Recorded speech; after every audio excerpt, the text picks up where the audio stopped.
Welcome to RTV. నేను మీ గయాజ్ని. ప్రస్తుతం మనం నెల్లూరు జిల్లా కేంద్రంలోని తెలుగుదేశం పార్టీ కార్యాలయం వద్ద ఉన్నాము.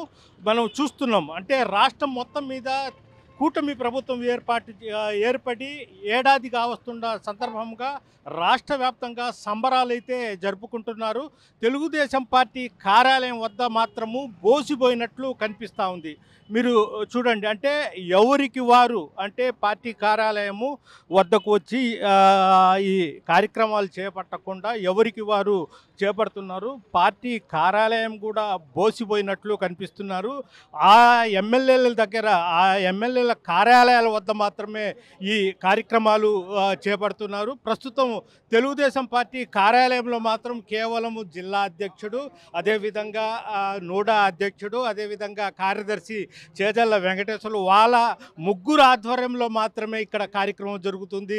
కనీసం ఇక్కడికి ఎంపీ కానీ ఇతర ఎమ్మెల్యేలు కానీ ఎవరు కన్నెత్తి కూడా చూడరు. సుమారు 25 సంవత్సరాల కిందటి నుంచి ఈ కార్యాలయం ఏర్పడి ఉంది.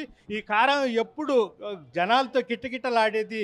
అయితే రాష్ట్ర వ్యాప్తముగా పెద్ద ఎత్తున సంబరాలు జరుపుకుంటుంటే ఇక్కడ మాత్రము కొంతమంది కార్యకర్తలు, అయితే కరుడుగట్టిన తెలుగుదేశం పార్టీ కార్యకర్తలు మాత్రమే ఇక్కడికి వచ్చి వాళ్ళు కూర్చొని ఉండడం జరిగింది. అయితే మరికొద్ది సేపట్లో జిల్లా అధ్యక్షుడు, అదేవిధంగా కార్యదర్శి, అదేవిధంగా నూడా చైర్మన్ కోటమిరెడ్డి శ్రీనివాసరెడ్డి వాళ్ళే వస్తారు. అయితే ఎంపీ కానీ ఇతర ఎమ్మెల్యేలు కానీ ఎవరు లేరు. కనీసం మనము ఎన్టీఆర్ విగ్రహం కూడా చూస్తున్నాం. కనీసం ఎన్టీఆర్ విగ్రహానికి పూలమాల కూడా వేసిన సందర్భాలు లేరు.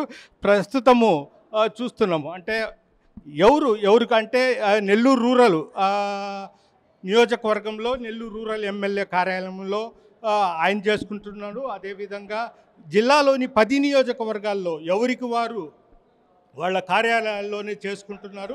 దీంతో తెలుగుదేశం పార్టీ కార్యాలయం మాత్రము ఎవరు రాలేదని కూడా చెప్పుకోవచ్చు. మొత్తము అంటే కేవలము జిల్లా అధ్యక్షుడు అజీజు, అదేవిధంగా జిల్లా మహిళా అధ్యక్షురాలు పనబాక భూలక్ష్మి మరికొంత మాత్రమే వచ్చారు. మిగిలిన ఎమ్మెల్యేలు కానీ ఇతర పార్టీ నాయకులు కానీ ఇక్కడికి రాలేదు.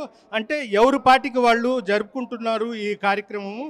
దీంతో తెలుగుదేశం పార్టీకి ఒక ఘన చరిత్ర ఉంది. సుమారు 25 సంవత్సరాల కిందట ఈ పార్టీ కార్యాలయం కూడా ఏర్పాటు చేశారు. ఎప్పుడు కళకళలాడే ఈ కార్యాలయం మాత్రం ఇప్పుడు బోసిపోయినట్లయితే కనిపిస్తూ ఉంది. వీడియో జర్నలిస్ట్ ప్రదీప్తో గయాజ్, ఆర్టీవీ తెలుగుదేశం పార్టీ కార్యాలయం నుంచి.